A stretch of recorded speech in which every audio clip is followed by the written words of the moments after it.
right, guys, we have got an awesome truck here that we've put together for one of our customers. We've done this in a couple of different iterations, and this is the final product. So we want to go around and show you guys what we've done. It's obviously a 5th gen 4Runner, but this thing's ready to go. So a couple of highlights are we've added the 3.0 iCamper Sky Camp in the Rocky Black. It's sitting on top of a Gobi rack. Off to the side, on the driver's side, we have done something a little different than we usually do. This is a 180 Bush Company awning, and the reason we're going with a 180 as opposed to maybe a 270 is the 5th gen 4Runners are notorious for this rear spoiler, and in this case, rear spoiler plus ladder. A lot of the 270s are not going to clear that. When you open up that rear end, this is going to hit. So a great alternative is this fully freestanding Bush Company 180 awning. Still gives you a ton of shade. It's a 2-arm setup. When we open it up, you'll go ahead and see that. But that's a great solution for the 4Runner guys. Up top, we're running the 110 watt Solar Hawk solar panel. As you guys may or may not have seen, fits perfectly the ridges that we've designed it for. On top of the iCamper, that's going in to a full electrical build that we've done as well. It's got lithium, red arc, S-Pod, all the Baja lights. So really nice setup. So I'm gonna go ahead and open it up and touch on some of the things, but we're real excited about this, how this turned out.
So again, what's really nice about the 180 awning is when we open up the tailgate here, the awning support brackets aren't going to be in the way, right? It's got a 2-arm system, so still a good amount of shade. With this opened up, there's no interference, so really nice. This is a good freestanding awning. No poles or anything like that. Obviously, if you've got any significant wind, you're going to use common sense. You can either use the little rings here for tying it down onto the ground, or putting it away if it's real serious wind.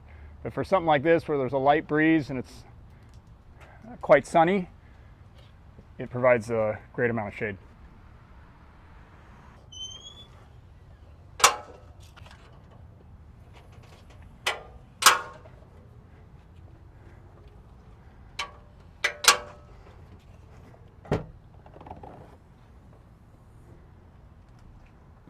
So again, the full tailgate open comes right up next to the awning. It's kind of a perfect fit. You can see how this wouldn't normally work with a 270 awning. It's just kind of one of those things with the 5th gen 4Runners. We see interference again with that tailgate, and then in this case it's it's unlike say a Land Cruiser where you have a little tailgate here. This rear hatch just gets in the way. So the other thing you'll notice in here is full goose gear system.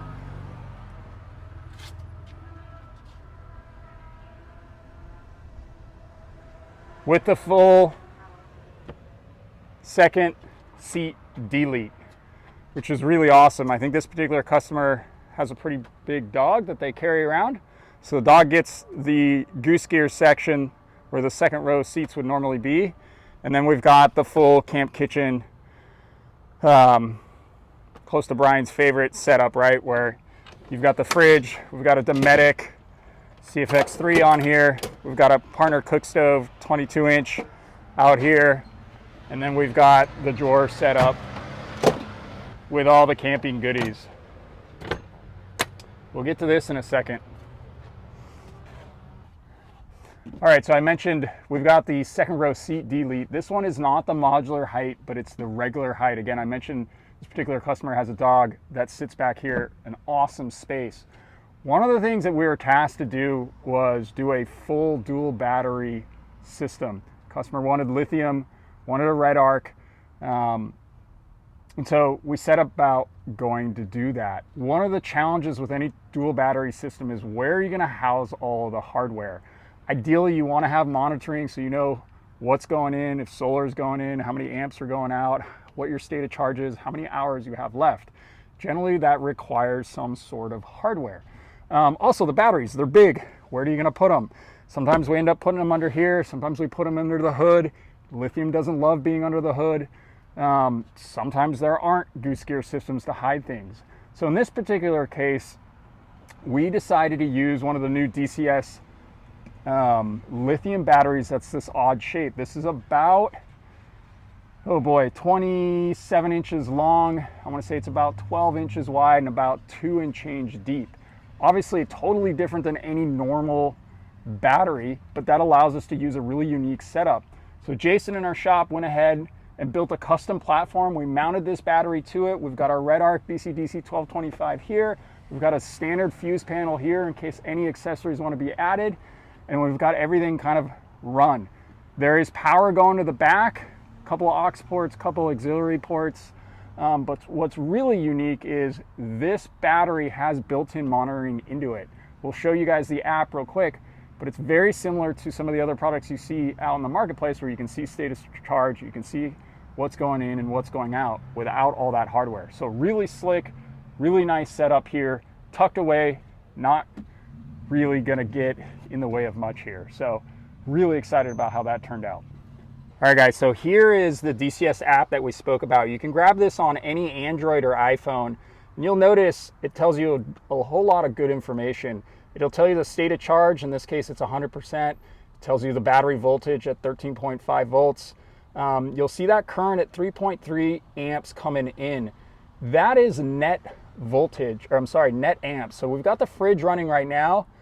We've got the solar panel grabbing sun, but we're still netting out about 3.5 amps or about 45 watts. So at this current status, you'll see the time remaining at infinity. You'll see the time remaining at infinity, which makes sense. We're getting more power in than we're using. So it'll also tell you the battery temperature and then how many times the battery is cycled out. And then down at the bottom here, it'll tell you all the different cells and their status. So a lot of good information, and it eliminates a variable for us in terms of where to mount that hardware. So back here, we've added a little bit more to the electrical system. There's an Anderson SP input plug right here. That is for additional solar. If he wants to run solar and run it out 20 feet away somewhere where it's up to the red arc. And this is just different power out. A couple USB ports, a quick charge USB 3, and then a traditional aux. This is connected to the lithium battery, so he's going to have power for days. With about 100 amp hours and no solar, you're going to do just fine here. Augmented with solar, running this CFX 345 fridge. You're going to have a ton of power, and you're probably not going to run out. All right, so for all of the power needs while the customer is driving, we went ahead and hooked up an S-Pod Bantam here. Does a real good job of kind of taking care of the switching needs while you're driving. Customer's got to set a whole array of Baja lights, ditch lights. He's got a lower light bar and an upper light bar. We've also got the rear lights off of the rear bumpers for the CBI. And then we've got a dual ARB compressor that we added, right? So right here, as the customer is driving, we can turn all these on. It'll also show you the voltage of the battery as we are, as that's being used. All right, so in the hood here, we try to keep things super clean. We've gone ahead and mounted that Bantam S-Pod here on one of the power trays. These work out real great, super clean setup. Everything that needs to be switched or powered while the customer is driving is going to be done off of this. All the stuff that's going to be used, all the power needs that are going to be required while you're at camp, that's going to be on that lithium battery that we showed you out back and on that fuse box. We like to kind of delineate the two. It keeps it real easy. We've upgraded to an SDHQ billet battery connection up here. The 4Runners have a little bit of a different setup there from the factory. And then we're using a more dual ARB compressor mount up here. Tucks away nicely in the passenger side engine bay. Chuck for inflating tires. Again, the on and off switch for that is being used in the S-Pod. Keeps the engine bay super clean despite having 1, 2, 3 sets of forward facing lights and some rear facing lights as well. Plenty of room to grow as well if you're looking for ham radio or other internal accessories that you're going to be using while you're driving. The Bantam in this particular setup is going to be perfect for that. So you'll see here, this is the cover to the Bantam. We've got the rear lights, the roof lights, the bumper lights, and the ditch lights. Here are the different connection points that we've put together. Again, the power trays system here works really well. The wires are routed down into the engine bay and out of the way. Super clean. Love how this works. What I love about the Bantams and the S-Pods is it's really easy to add accessories to this. So now if the customer wants to add another set of lights or any 12-volt accessory, it's 2 wires, it's fully fused, it's switched up there. It could not be easier. You wire in a ground and a positive. You're not finding a wiring loom that you then have to butt slice into. It's ready to go right here. And again, keeps that engine bay incredibly clean here. Just want to mention this as well. We're using the Amber Squadron Pro ditch lights. Really nice brackets from Cali-Rays. They're incredibly low profile. And the other thing that we noticed, a lot of the other ditch brackets that we use, you end up having to kind of deal with this plastic trim piece here that's inherent in a lot of the vehicles. And a lot of times we find ourselves with a heat gun trying to mold that because of this ditch light bracket being in the way.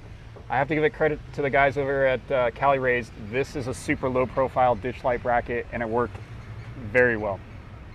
So again, we are running the iCamper 3.0 in Rocky. We love the Rocky finish. It holds up incredibly well to the elements, particularly UV rays here. So the Rocky Black iCamper, this is the latest. This is the 3.0. This has got to be one of the most popular tents that we have out on the market. We were the first iCamper dealer on the planet, so we've sold a ton of these and they've been tremendous. If you're looking for a hard shell tent that's going to fit more than 2 people, this is hard to beat. The amount of space that's inside an iCamper is incredible. It's got the extension panel that folds out, creating a ton of room. It's about a king size bed up there.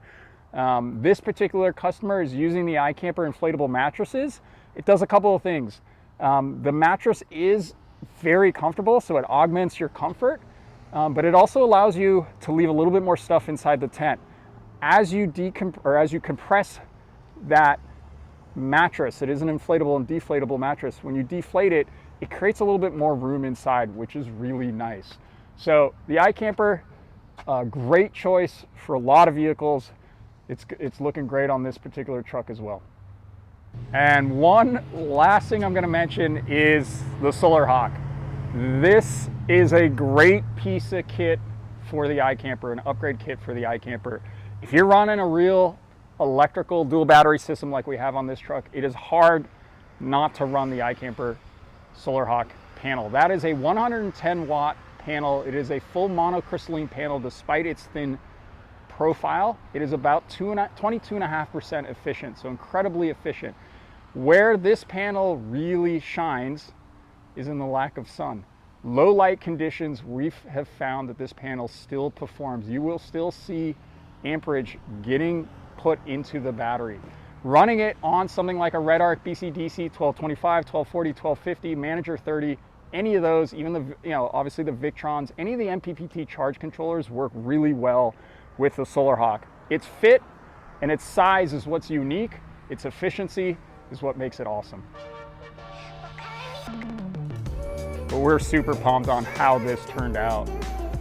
This is pretty quintessential type of build that we do here at Rhino Adventure Gear. A lot of racks, a lot of awnings, a lot of rooftop tents, a lot of 12 volt power upgrades.